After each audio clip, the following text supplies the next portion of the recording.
Hello peoples, I just got done watching The Missing. I was very excited to check out this animated film. I was able to check this one out early, so this is a fresh out of the screener reaction. I thought this was a very solid animated feature film, and I was pleasantly surprised throughout by almost everything about it. This movie really performed on all levels, and there really isn't a lot to complain about with this movie. This is a razor-sharp screenplay that knows just how long to hold on a scene. It knows just when to cut. The movie doesn't really have anything that can go, but yet it doesn't have anything that I feel like needs to be added. It really does feel like a perfectly concise screenplay, or maybe they cut a lot of stuff. Maybe it was a very good edit. Very, very tight. It felt like it knew its runtime, it knew what it wanted to do, and it did it well. This is a deep movie that has a lot behind the curtain with its lead character, but this movie's taking a big risk because this lead character, he doesn't talk at all. And so when you have a lead character, that's kind of hard to break through, but the movie finds clever ways to tell his story, and they also find different ways of animation to tell his stories, and that's probably one of my favorite things about the movie.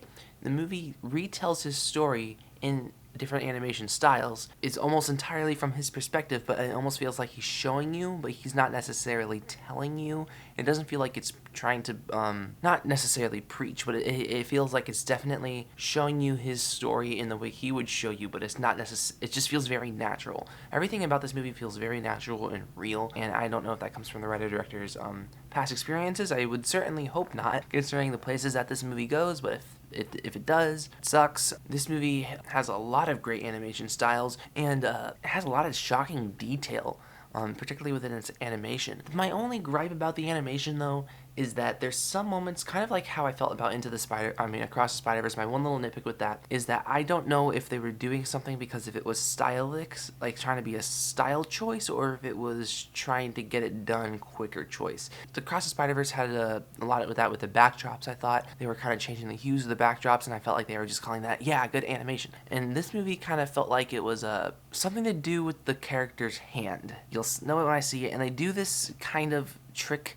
a few times, and it feels surprisingly a little too simple of a trick. I feel like I might be like, basically, with every thing that they did, I kind of wish they did something a little different. To the people watching, you know what I mean if you've seen it, and if you haven't, go check out this movie because it's great. When I was looking up this movie on Letterboxd, now scrolling through the cast, what shocks me is that there's really only 3 accredited voice actors. You know, that sounds really low considering when you watch the movie, you know, what they can do with animation just by adding people in the background, and they just don't really have a line. It's just little things like that where I think animation really shine if it's relatively low budget. You only have a couple of actors to work off of. You can create grand ideas within animation and get by with it with a low budget.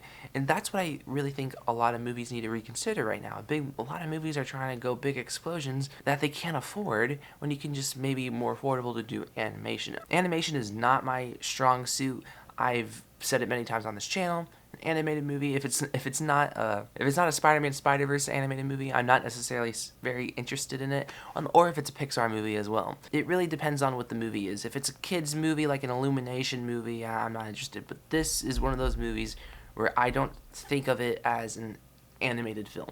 It really just feels like a film, and that's how all animated features should feel. Props to the filmmakers, to the small cast, because I'm sure this movie was a headache to make, and it turned out great. I'm gonna give The Missing an 8.2 out of 10. Anyways, like, share, subscribe, and stuff like that, and adios.